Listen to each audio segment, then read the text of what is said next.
Tá linda. Tá linda.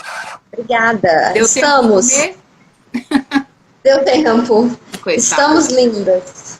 Oi, mãe, boa noite. Nós temos uma... Que na última live, vou te explicar, na última live eu mandei um beijo pra minha filha mais velha e não mandei pra mais nova, sabe? Então deu um ciúminho aí.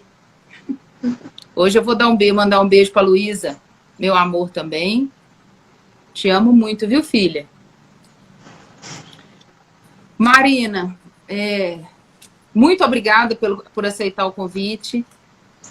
Nós marcamos outras vezes, tivemos que desmarcar, mas agora deu tudo certinho. Obrigada pela paciência e pelo carinho, viu? Gratidão, eu que agradeço. Eu que agradeço por estar aqui com você, essa mulher maravilhosa aqui de Lafayette, que eu tenho muito orgulho de estar conhecendo agora, ter essa oportunidade de conhecer.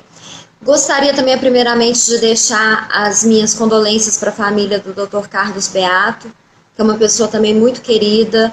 Fiquei sabendo da notícia agora no final da tarde e também fiquei muito chateada. Uma pessoa que eu gostava muito, né?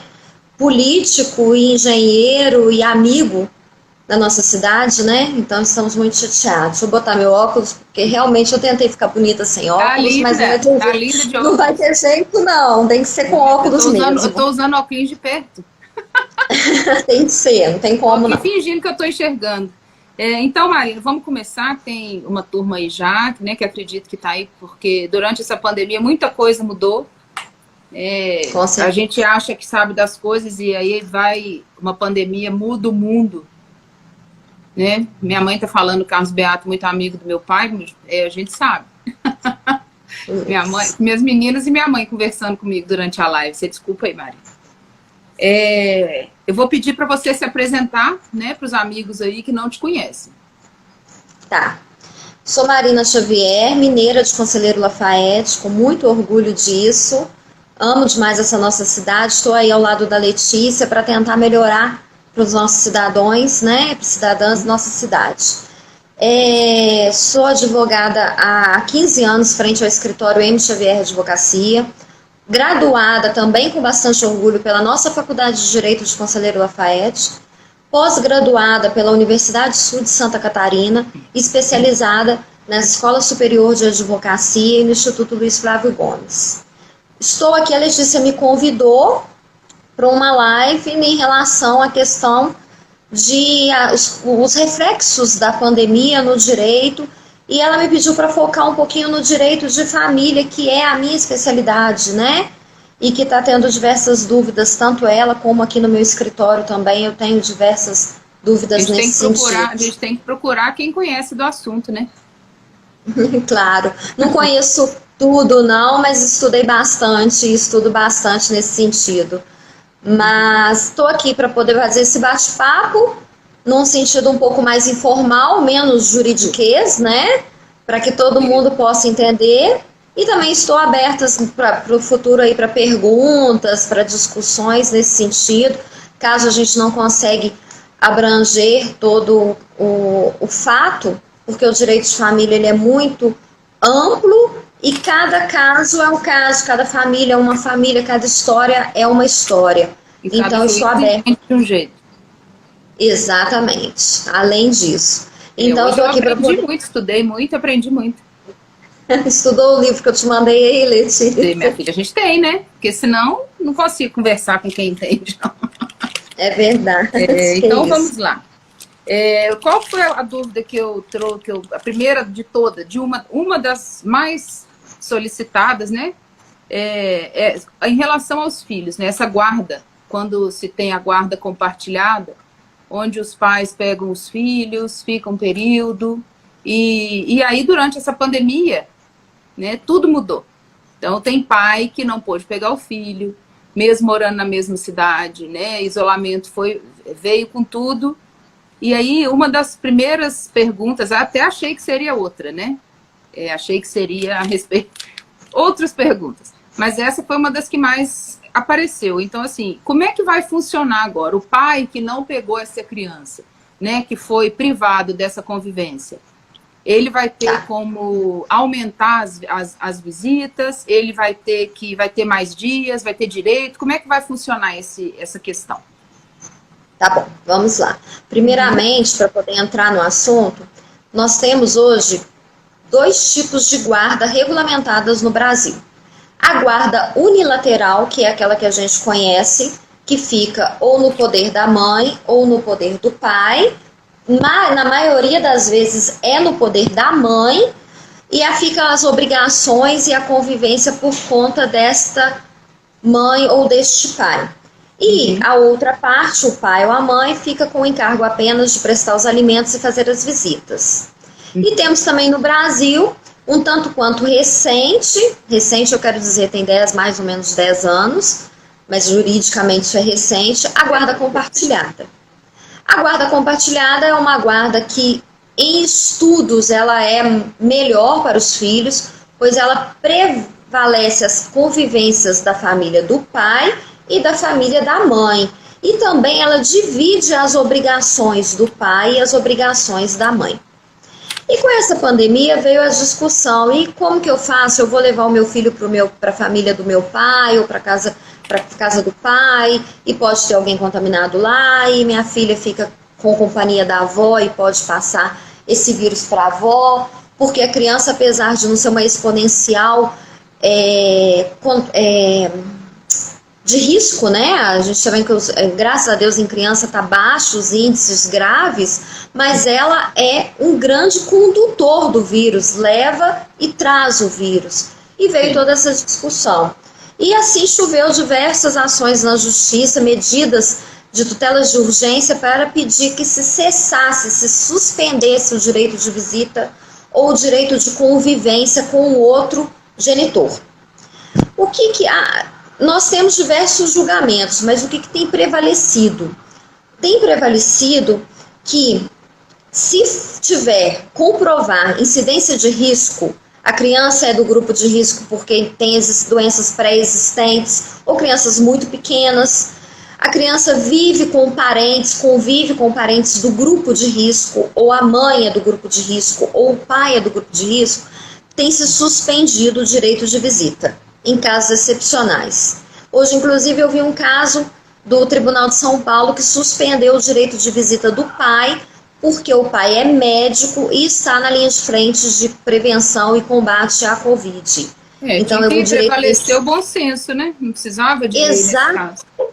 Exatamente. Está tendo que prevalecer o bom senso, porque várias normas foram editadas para regulamentar os direitos nessa pandemia. O direito do consumidor, o da prisão alimentícia, várias normas. Só que da guarda foi esquecida. Não se legislou nada. Então, os processos e os tribunais que estão criando jurisprudências e entendimentos para verificar como que vai ficar isso. O que tem que ser prevalecido? Bom senso, comunicação e diálogo. Para se harmonizar qual que é a melhor situação para a criança e os seus conviventes, porque às vezes a criança está ótima, mas convive com uma avó que é do grupo de risco. Justo. Tem casos de suspensão de visita, ou seja, o pai ou a mãe vão ter as visitas suspensas para evitar o grupo de risco, para evitar o leve trás do vírus, para evitar a locomoção, né, desnecessária, às vezes até porque são pais de outras cidades, e evitar esse deslocamento desnecessário. Nesses casos que estão tendo a suspensão, eu vi 2 acórdãos interessantes que falam que possivelmente no futuro, quando se acabar esse problema da pandemia, como a gente sair desse estado de emergência, vai poder ser compensado. O pai vai ficar uns dias a mais com o filho, ou vai ficar um período maior de férias com o filho, exatamente para compensar esse momento perdido entre o pai e filho, ou a mãe e o filho. E isso eu achei interessante, essa situação de compensação. Outra situação também que eu vi interessante no julgado foi que, para não suspender a visitação ou a convivência, permitiu-se que o pai faça a visitação na casa da mãe. Ou seja, em vez da filha se É um tanto quanto complicado, mas permitiu. Tem casos até piores, tem casos que o pai e a mãe se retornaram num regime de conjugal para não prejudicar a convivência com os filhos. Muito interessante, muito né? É muito bonito dos pais fazerem isso, né? Porque, igual a gente estava conversando, explica pra gente um pouquinho sobre alienação parental, que eu acho que eu acho que é o que deve ter acontecido mais, né? Aumentou. A alienação parental é uma coisa muito séria e eu acho que vale a dica aí para que aprendam, não façam isso. Infelizmente, a alienação parental... Só um minutinho, Marina, é porque nós vamos printando as perguntas que vão aparecendo, porque o Instagram não salva. E aí depois a gente responde as pessoas, tá? E você não precisa preocupar com o que passa aí, não. Tá bom? Obrigada. Combinado. Pode continuar, então. Vamos lá. A alienação parental, infelizmente, aumentou. Infelizmente. Diversos processos em relação à alienação parental, diversos boletins de ocorrências em relação à alienação parental. Exatamente porque uma família que já pré-existia o intuito de alienação parental, o fato jurídico pandemia fez com que isso se aflorasse. Ou seja, um exemplo prático, você não vai na casa do seu papai porque lá você vai pegar o vírus. Porque lá eles não vão cuidar de você, isso é exemplo. Ou você não vai para a casa da sua mamãe ou ver a sua mamãe, porque lá você vai pegar o vírus e o juiz falou que não é bom isso. Isso, infelizmente, está acontecendo. E daí vai gerando toda a questão da alienação parental. Por quê? Esses casos de suspensão que eu estou falando da visita ou suspensão do convívio, ele traz que vai ser a suspensão física, a princípio, em casos excepcionais. Só que os juízes todos estão permitindo e recomendando que seja feita o convívio por ligações, por vídeos, por perfis sociais, por WhatsApp, como nós estamos fazendo aqui, um pai e uma mãe conversando com seus filhos para receber todo o afago e o carinho dos pais e das mães. Isso é importante. Não é a sessão. É a questão de quem quer arruma jeito, né? Exatamente. Quem quer. A verdade é essa, quem quer. E a alienação parental, ela inicia exatamente nisso, em quem não quer. Quem não quer o convívio. Explica pra gente essa palavra, alienação parental, o que ela significa, por favor? Tá. Simplificadamente, porque o conceito de alienação ele é enorme. Mas simplificado aqui, eu até fiz um conceito, vou ler aquele rapidinho. Sim. Ele fala que a alienação parental é a elaboração de falas, comportamentos com o objetivo de implementar na mente de nossos pequenos falsas memórias, falsas certezas, medo, repulsas para o próprio filho rejeite o alienado. Ou seja, você cria na cabeça do seu pequenininho medo, memórias falsas, repulsas de um pai, de uma mãe, do qual você quer que se afaste do filho.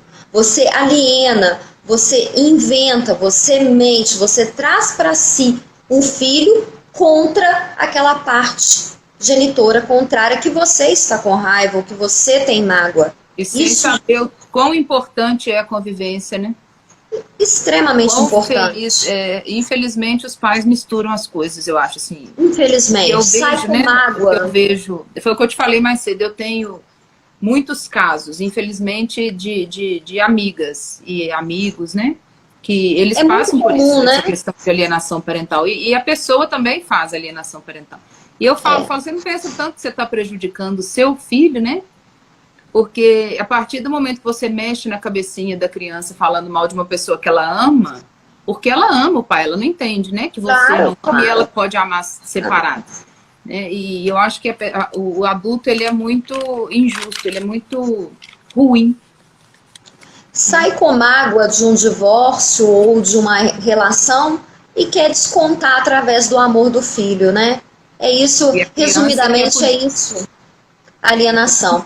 E traz reflexo para a vida inteira, né? Porque a criança se sente rejeitada pelo outro genitor, a criança vai ser um adolescente com problema, tem dificuldades em ensinamentos, em aprendizados, tudo por conta de uma alienação parental.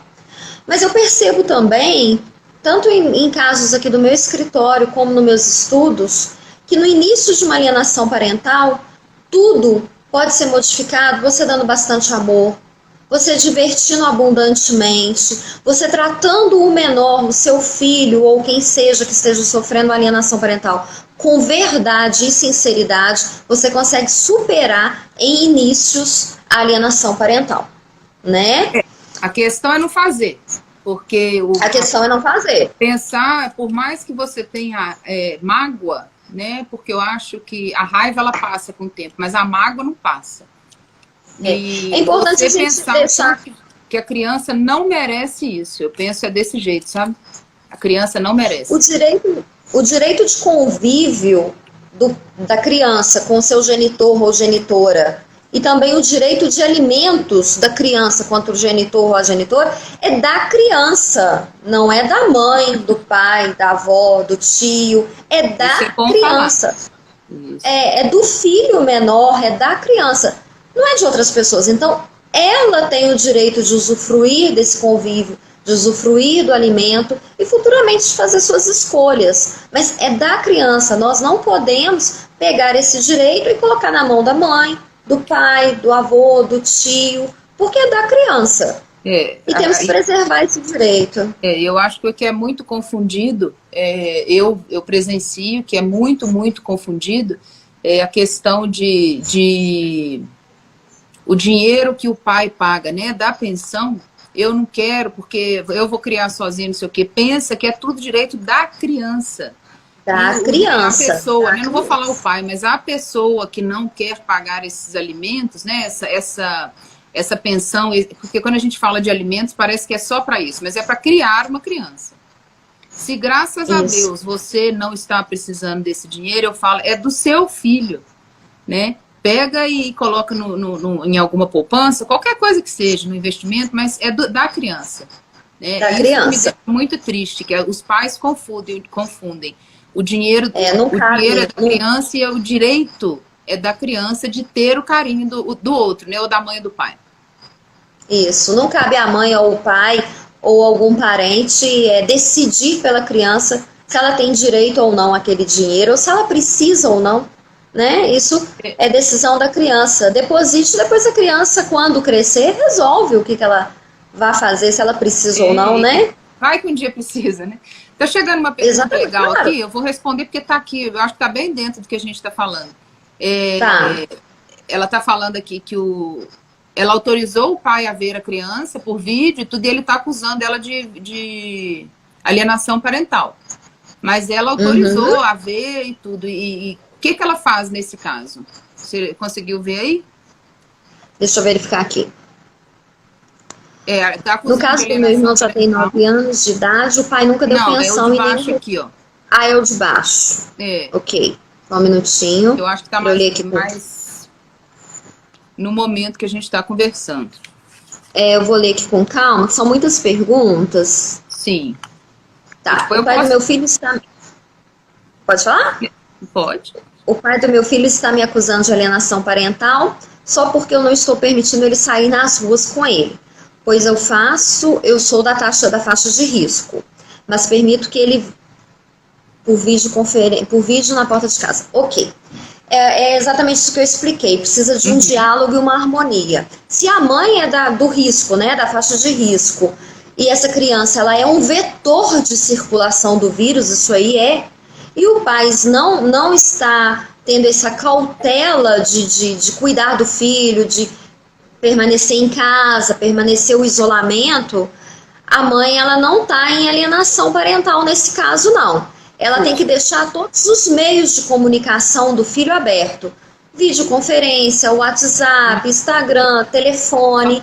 E ela ainda falou que está permitindo que vê na porta de casa.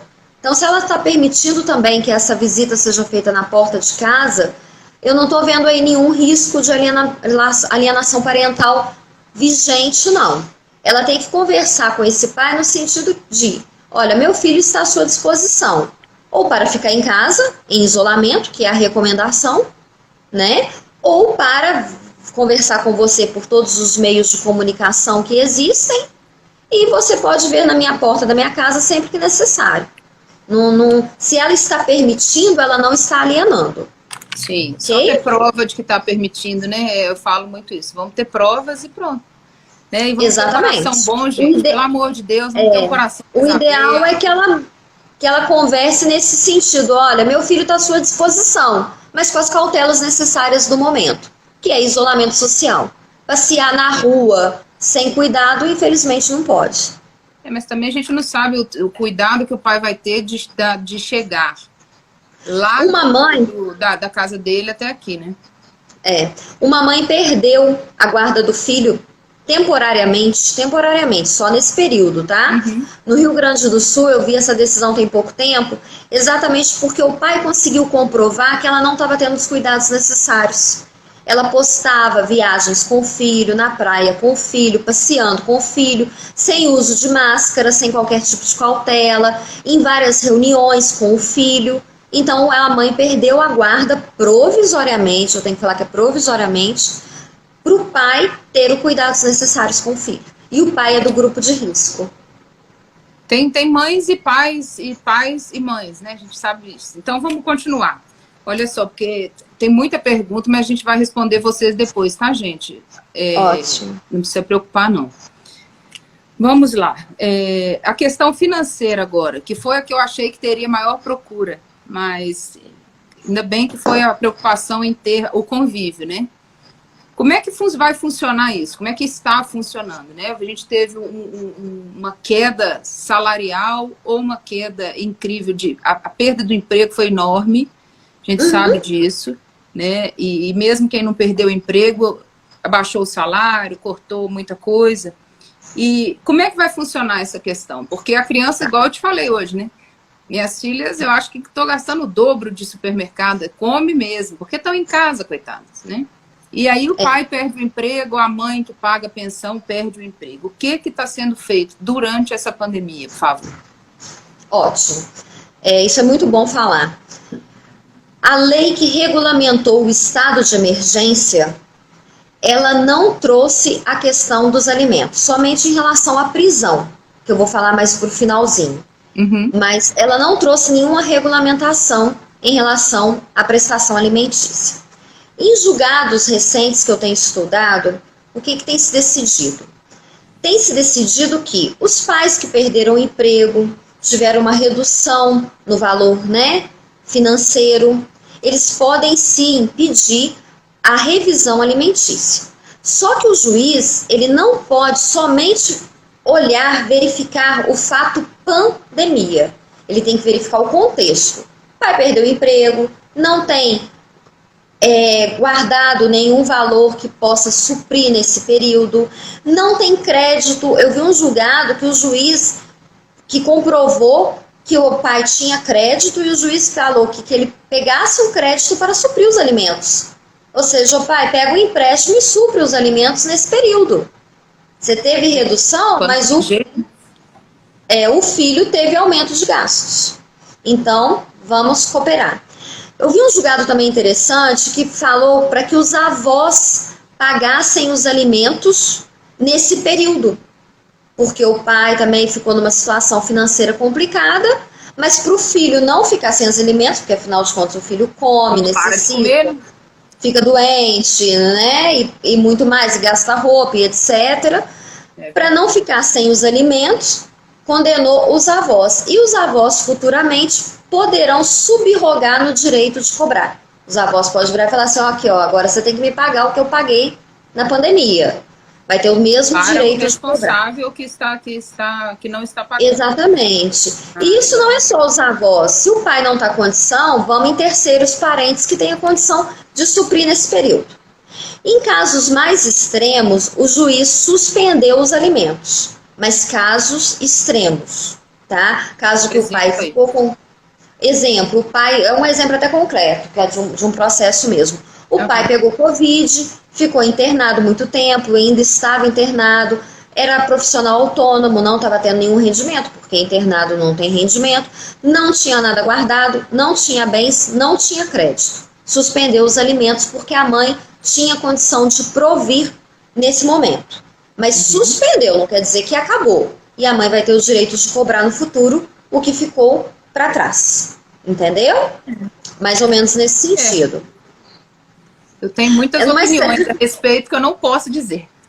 eu sei como é que é. Às vezes a gente se sente, não sente tão satisfeito, mas é o que está acontecendo. Eu entendo que deve ser a maioria, assim, né, de casos que eles devem olhar o senso comum. Não adianta também eu achar uma coisa, eu acho que o juiz tem esse olhar do todo, né? Porque não adianta ficar decidindo por um, por outro, e acho que tem que chegar num consenso. E aí fica difícil a gente aceitar algumas coisas. A regra geral que está se pedindo é que não se olhe o fato somente pandemia para reduzir. Pandemia vai reduzir. Não. Tem que comprovar que o pai teve uma perda econômica e comprovar que o pai também não tem condições de prover com guardos, bens, créditos ou terceiros familiares. Não é só o fato, pandemia, vai reduzir. Isso não é o suficiente. Não é o suficiente. Tá? Porque a criança ainda continua existindo, né? Não deu pausa na criança. Acho que era isso. E gastando mais, né? Mesmo se não estiver gastando mais, continua gastando, né? Se estava usando o dinheiro, ele faz falta. É isso que eu penso. E aí você estava conversando comigo mais cedo, falando a respeito da nova lei, né? Que foi feita durante a pandemia.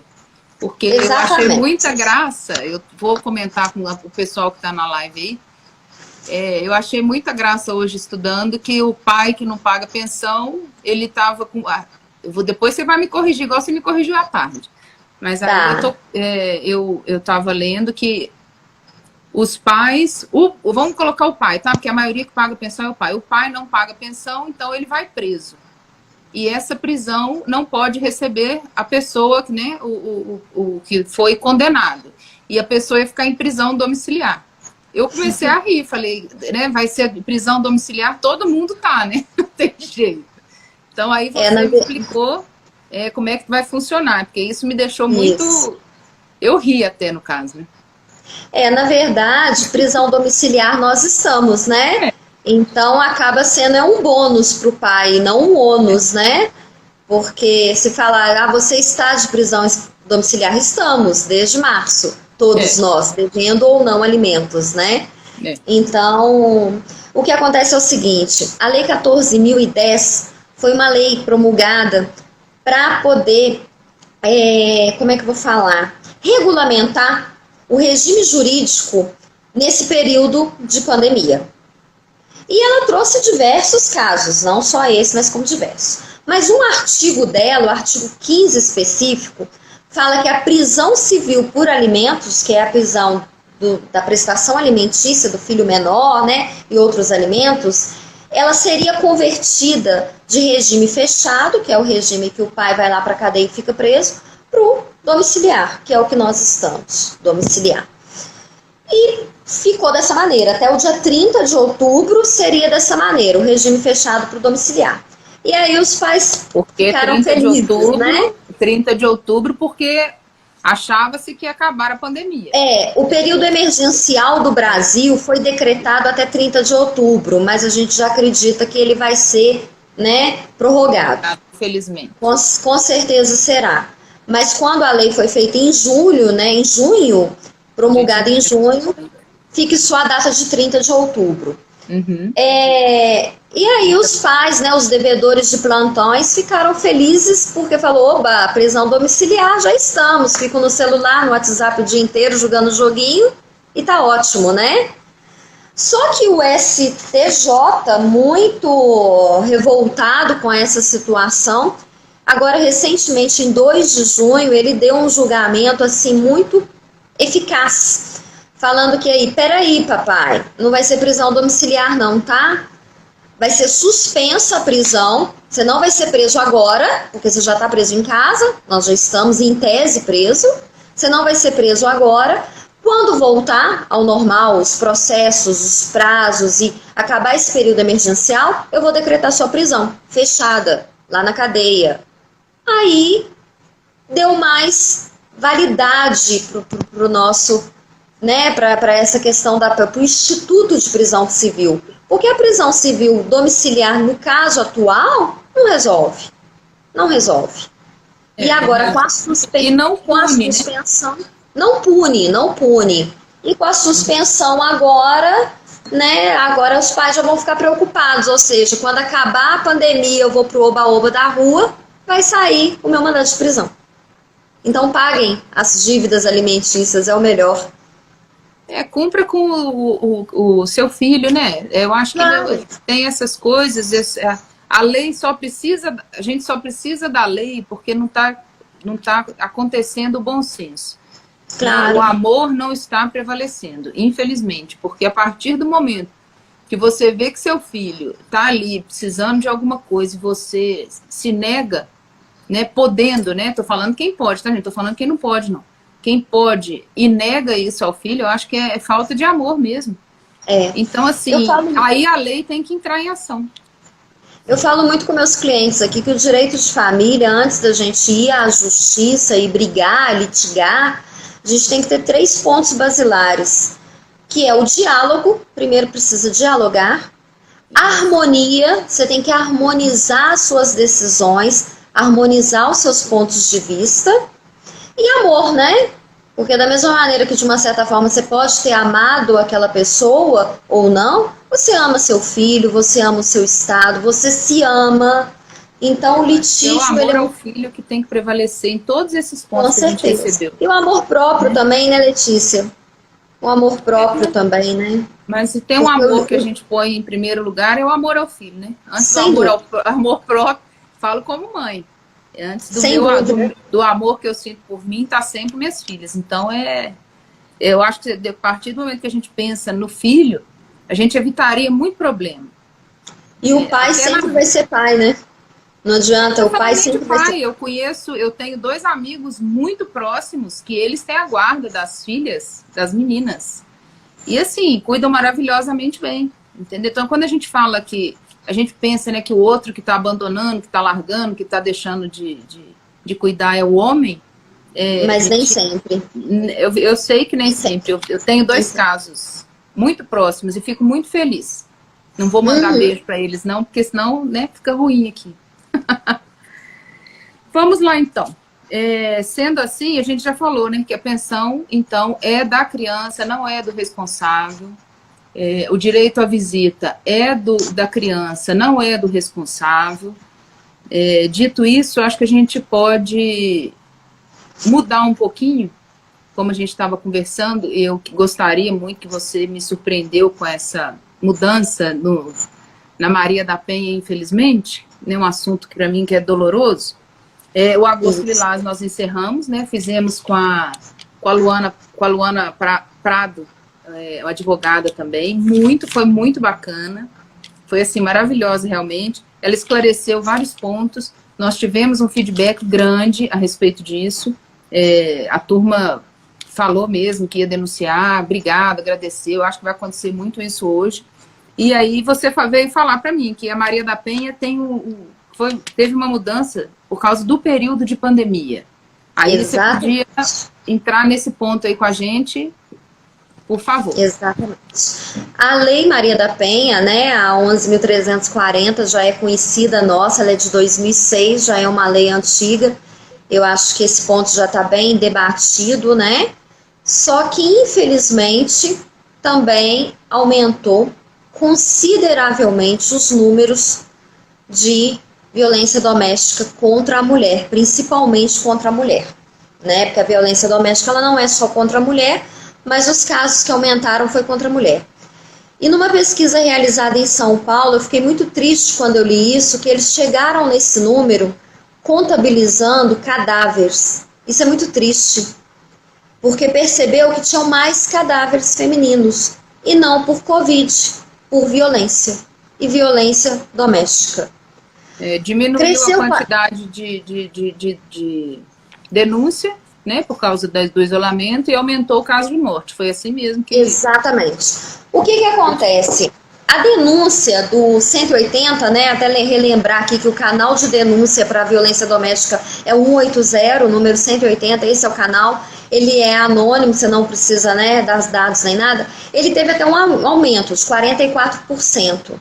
Mas esse aumento é devido a vizinhos que estão em casa e verificaram a violência de terceiros.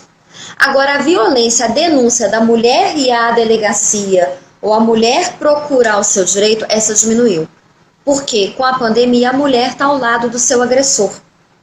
E o medo de vingança do agressor ainda é muito pulsante, infelizmente. 78% das mortes, isso é tudo pesquisas recentes, 78% das mortes, eles são de mulheres que procuraram uma ajuda por conta da violência e o agressor vingou.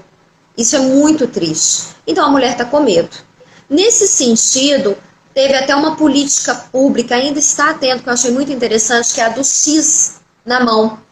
Você faz um X na mão e mostra na farmácia, no supermercado, ou seja, você não precisa falar, olha, ir na delegacia, estou sendo agredida, e etc., ou ir num pronto-socorro. Foi muito legal, realmente. Eu achei muito interessante. E essa política, ela foi uma dos resultados dessa nova lei que eu vou falar aqui agora. O X na mão eu achei muito interessante, muitíssimo interessante. Porque até mesmo por uma rede social, você pode mostrar um X na mão e aquela pessoa do lado, que está do outro lado, vai procurar alguma, né, autoridade para poder resolver o seu problema, né, ou tentar resolver. A lei é a 14.020 de 2020. Ela é de 7 de julho. Ela até demorou, porque a pandemia é de março e ela é de 7 de julho.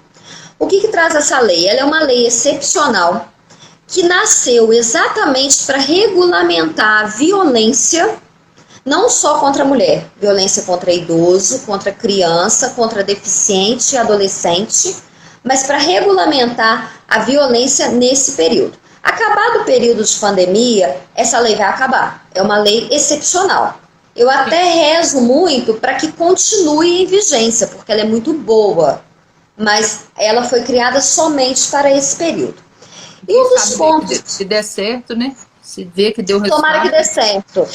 Ela, apesar dela ter sido um avanço tímido, esse avanço tímido foi muito bom.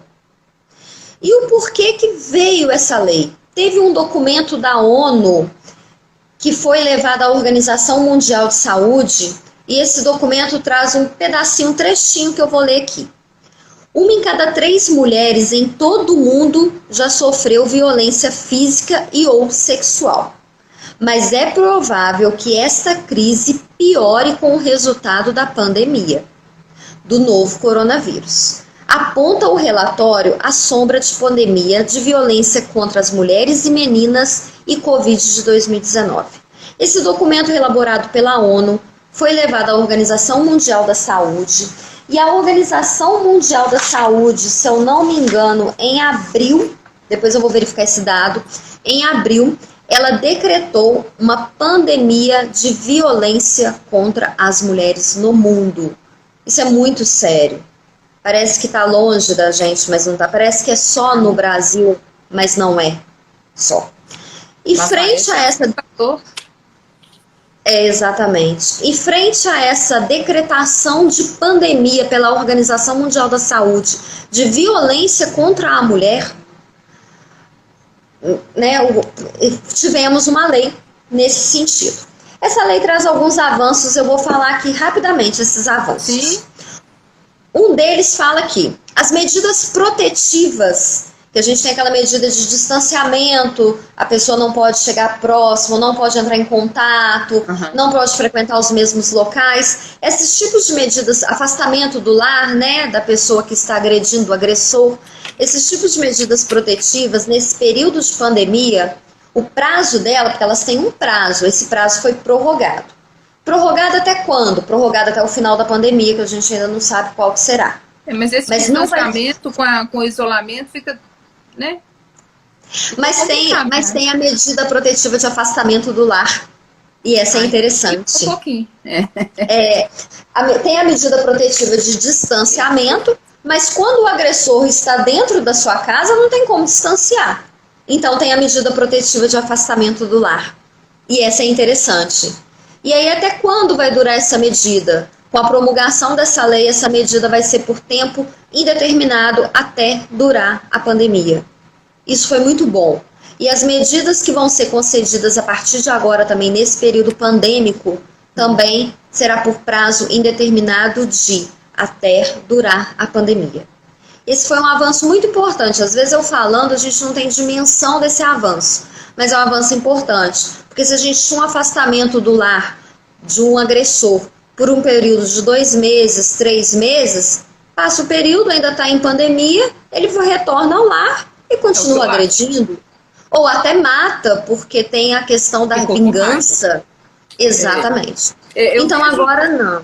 Eu custo a ver jornal, assim, tem esses jornais sensacionalistas que aparecem lá, que sempre tem um que não aceitou o fim do relacionamento e matou. Matou, é o que mais acontece, matou. Agora né? deu pra isso, não pode terminar não, que mata, é uma tragédia. Que mata. E aí é o que mais acontece. Eu fico vendo assim, aí fica a questão do distanciamento. Aí sai lá que não pode se aproximar da pessoa e tudo. Mas eu falo, né, que a bala não tem distância. E aí, quando a pessoa está disposta e fica com raiva, esse agressor, porque uma pessoa que bate em qualquer ser, né, existente, que seja mais fraco, mais frágil, é louco. Para mim, é louco e louca, né? Até louco. Uhum. Mas aí a pessoa vai, fica com mais raiva e mata. E aí aparece lá no jornal, entrou com medida protetiva há tantos dias, entrou com medida protetiva há tantos meses. E eu acho que isso assusta muito as mulheres a denunciar. Com certeza. Com certeza. E aí eu fico pensando o que isso tem, né? Mas aí já é coisa mais pessoal. O que podia ser feito, né, na lei para poder evitar isso? Ô, Letícia, você denuncia e morre. O texto da Lei Maria da Penha e as leis que depois sofreram alterações, o texto é muito bom. O problema é que falta política pública para esse controle. Essa é a questão. Eu até vi recentemente que no Rio Grande do Sul eles colocam as tornozeleiras eletrônicas e consegue, através de alguns aplicativos, a mulher consegue verificar se o agressor está perto ou não dela. E nesse momento ela consegue denunciar antes. Olha, o agressor está perto de mim. Ela tem até um próprio canal direto no aplicativo que ela consegue denunciar que o agressor está perto. Sim, mas desses casos, o moço tirou a tornozeleira. Teve um caso desse. Ele deixou a tornozeleira e pegou a ex-esposa. É complicado, né? Quando a pessoa na verdade, não tem jeito, não. É questão de política pública, porque a lei é boa, a lei não é ruim, mas o problema é a efetivação da lei. Essa é a questão, né? Mas vamos lá. Outro avanço que eu achei importante, que é exatamente esse da voz da mulher. Nessa lei agora, 14.022, ela fala que a voz da mulher, a mulher, ela tem presunção de veracidade. Ou seja, se ela chegar procurando socorro, você tem que acreditar, a autoridade competente não pode duvidar, ela tem que acreditar, independente de prova ou testemunha, porque muitas vezes a agressão doméstica ela não tem prova e nem testemunha, ela tem que acolher, socorrer e tomar as medidas cabíveis. Porque antes não se tinha essa presunção. Quando eu falava, eu fui agredida, prove, me mostra. E às vezes não tem essa prova. Porque a agressão ela pode ser moral, ela não precisa ser física, ela pode ser patrimonial. Pior ainda. Então, exatamente. Então, e a lei também ela ampliou os meios de provas. Outro avanço dela, ela falou, olha, cabe qualquer prova. Virtual, gravação, vídeo, conversa, vizinho que ouviu. Qualquer tipo de prova é permitido. Facilitou, deu mais voz para a mulher. Outro avanço também nesse sentido de voz da mulher que eu achei assim extraordinário é que o boletim de ocorrência ele pode ser feito eletronicamente. Não precisa mais da mulher ir à delegacia, presencialmente à delegacia ou à polícia militar procurar os seus direitos, né, e falar que foi vitimada. Ela pode fazer um BO eletrônico. A Polícia Civil e a Polícia Militar têm que disponibilizar meios eletrônicos para que essa mulher faça o seu boletim de ocorrência eletronicamente. Isso também eu acho um avanço muito bom. Esse é grande mesmo, né? Porque você sair da... Um banho o agressor deve tomar, né? E aí, nesse tempinho que ela tem, que é onde ela pode denunciar. Socorrer, né? Pedir socorro. Pedir socorro. Pedir socorro. Né? E atentar e deixar o que eu falo, né? Por causa do vídeo. As pessoas têm que meter a colher, sim. Tem, claro. Viu que está errado, denuncia. Às vezes a pessoa que está sendo agredida não tem essa noção. Ou não tem a coragem, né? Às vezes não tem noção mesmo. Muito engraçado, acho que fica tão acostumada a viver naquele meio, né, de agressão, mesmo que verbal, né, agressão moral, e não vê que está sendo agredida. Às vezes você dá um toque, fala, ó, tá errado, não é assim que vive. Às vezes a pessoa acorda e denuncia, quem sabe, né? Letícia, a agressão física, ela se inicia da moral, né? Da verbal, da moral. Primeiro o agressor, ele te diminui moralmente, ele diminui verbalmente para depois vir ali agredir fisicamente. Eu acho que então, diminui patrimonialmente. Patrimonialmente. A primeira coisa que eles fazem, eu acho que é isso aí. Tira né, tudo que ela tem para poder um dia sair de casa, se virar. Eu acho que tira a segurança dela, né? Tira o patrimonial, exatamente. Depois é moralmente mesmo que acaba. E tem que tomar uma atitude, porque senão vai chegar no limite, né? Que infelizmente a gente está vendo o aumento aí. Exatamente. As denúncias do 180, que o vizinho pode fazer, qualquer pessoa que estiver, né, vendo uma discussão um pouco mais acalorada com princípios de agressões, pode fazer essa agressão, eu digo, não só física, como verbal e moral também. Elas agora têm um prazo mínimo. A denúncia em 48 horas tem que ser enviada para a autoridade competente. Antes não havia esse prazo. Agora denunciou 48 horas, aquela denúncia tem que ser enviada para que a autoridade competente verifique o que está acontecendo. Isso também foi intitulado na nova Lei 14.022. É um avanço, mas em 48 horas é muito tempo, né? Eu pensei a mesma coisa. Quando eu li, eu pensei a mesma coisa. Nossa, é muito tempo. Muito tempo. Mas a gente sabe que é o avanço, mas ainda falta muito, né? Já foi um avanço, mas 48 horas ainda é muito tempo, né? Infelizmente. Para quem está sofrendo, é isso aí. Muito tempo. Outro ponto é o serviço de atendimento à vítima agora, ele é considerado essencial, ou seja, ele não pode ser ininterrupto. Não tem suspensão, pandemia, nada que vai interromper esse serviço. O atendimento à vítima de violência doméstica, ele é essencial. Ou seja, 24 horas por dia, sábado, domingo, feriado, com pandemia ou sem pandemia, ele tem que existir. Em qualquer polícia. Polícia, hospital, polícia civil, polícia militar, hospital, né? Tem cidades que possuem centros próprios de atendimento à violência doméstica. Todos esses são essenciais. Não pode ser interrompidos o atendimento. É bom falar isso, que a mulher pode chegar no hospital também, né? E dar um jeitinho de lá para poder... Dependendo da gravidade da lesão, ela vai direto ao hospital, né? E não à polícia.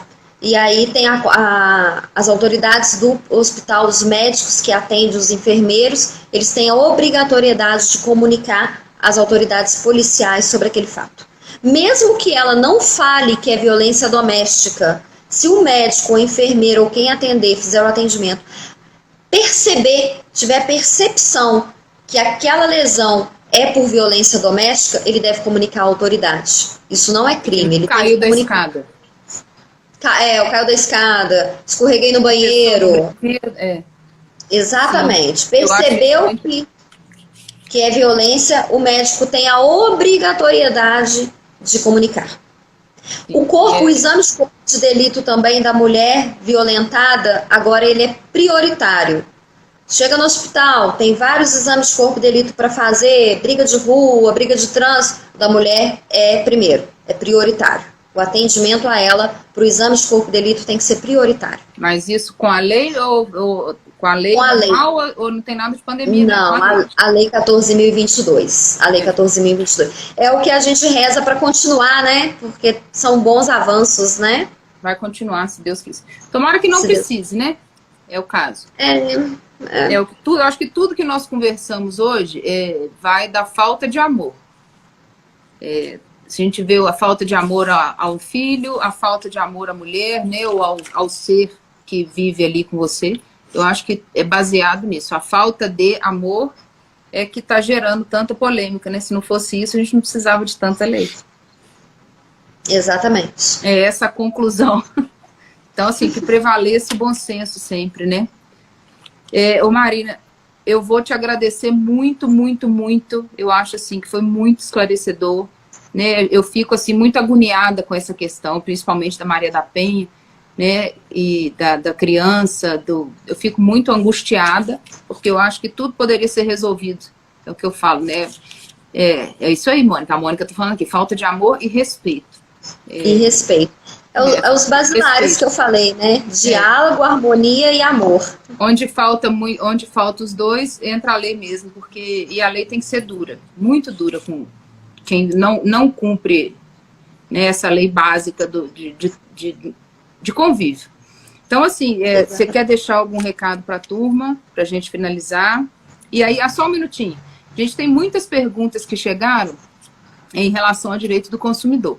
Então, como a gente combinou, como é um assunto assim que ainda está não tem uma lei, né, específica que tá falando a respeito disso, a Marina, assim que ela tiver as respostas, aí a gente bola outra live ou a gente faz os vídeos. Pode me encaminhar. Sim. Letícia, pode me encaminhar todas as perguntas, respondo com todo carinho e amor. Se você quiser, você faz um vídeo respondendo, ou a gente faz, se achar que é necessário, faz uma outra live sobre esse tema ou qualquer outro tema. Direito de consumidor é um tema que está gerando muitas dúvidas. Não há ainda uma lei específica que regulamentou em questão da pandemia, né? Nesse período de pandemia, a gente tem o Código de Defesa do Consumidor, que é brilhante, mas não regulamentou a pandemia. Mas já temos julgamentos, já temos estudos que a gente pode conversar um pouco, sim.